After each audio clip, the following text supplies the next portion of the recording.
Greetings, Patriots, Starseeds light workers, and of course our brave soldiers out there working the fields. Welcome to 1776 United, and we are in a worldwide revolution, and of course galactic. Now, I do want to apologize. I was supposed to stay here all day, but rain kind of broke up a bit, and me and my buddy took the run into Vancouver, and that took, I think we left at 9, got back at 1 o'clock, so traffic wasn't too bad. Coming in through the Fraser Valley into Vancouver, into Burnaby, actually Metrotown. And I went to dump off some silver there, and that price right now is 47 is the spot price right now, 47 something. But I sold a couple bars, kilo bars for $44.50 what they were paying. So they were taking about $2, $3 off an ounce to buy it. And I would, if you're going to buy, silver and gold, because it is going to go up. It's always going up. If you want to invest in, and I don't make a dime off this, but I found that these guys were probably the best price in Canada. It's letters, capital letters, VBCE.ca. So that's Victor Bravo Charlie Echo.ca. And check them out. I'm sure they got a website or something like that, but they got 2 locations, one in Vancouver, and I think the other one's the one we went to is in Metrotown. Nice people. And his name is, I'm going to spell it to you, Fayez, that's Fayyaz,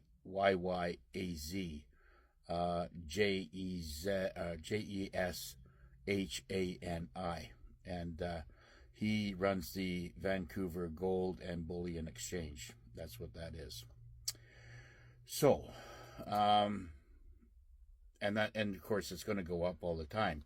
So, but I find them the best pricing right now in Canada, even beating Silver Gold Bull out of Calgary. So they got them beat by about $2 an ounce. So I want to discuss about people having trouble with their mortgages or their taxes or anything along that line. If you're having difficulty making these payments, as I suggested before, and I'm going to go over this again, is you can go into court or into the courthouse in your local area and grab a affidavit, write down what your situation is, whether it was a contract that you signed through the bank on a mortgage or you're getting bills from taxes through the government on your property, okay? You do not have to pay them. What you do is you go into court or go get the affidavit, write it, fill out all your information at the top, and then write your story, or, draw in your story, not type it in, but print it in so they can read it properly. Take your time, tell them the story that whatever happened, and that it is, as a sovereign, that the contract that you signed as a mortgage is totally illegal. The taxes that they are hitting you with on your property is totally illegal, okay? Now, you can tie this property up, especially if the banks are trying to, come and take your property or whatever they're going to do, or put it up for sale, okay? You can fight back through their court system. Now, their court system has all been rigged, and it's never going to be, they're going to try to treat you like the straw man, but you do not have a straw man anymore. You are who you are, okay?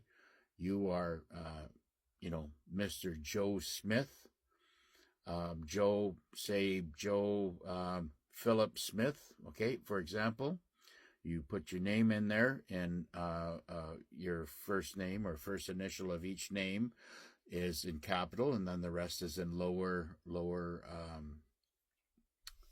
case, okay? What this does, it automatically separates you from your all capital letters on your birth certificate or your driver's license or your health card or whatever you may have for ID. Okay? So that automatically, because you're claiming that you are Joe Philip Smith, you are, that name itself is bouncing you out of the straw man, which is all capital letters, and bouncing you into the sovereign arena. That's the first thing the judge is going to look at. He's going to say, oh, this guy knows what he's talking about, or this person knows what they're talking about, and they will read it. Now, what you do is you say, and you state your case, that you signed a illegal contract, that, they should have taken, if I was buying this house, they should have taken it from my trust fund that was attached to my birth certificate.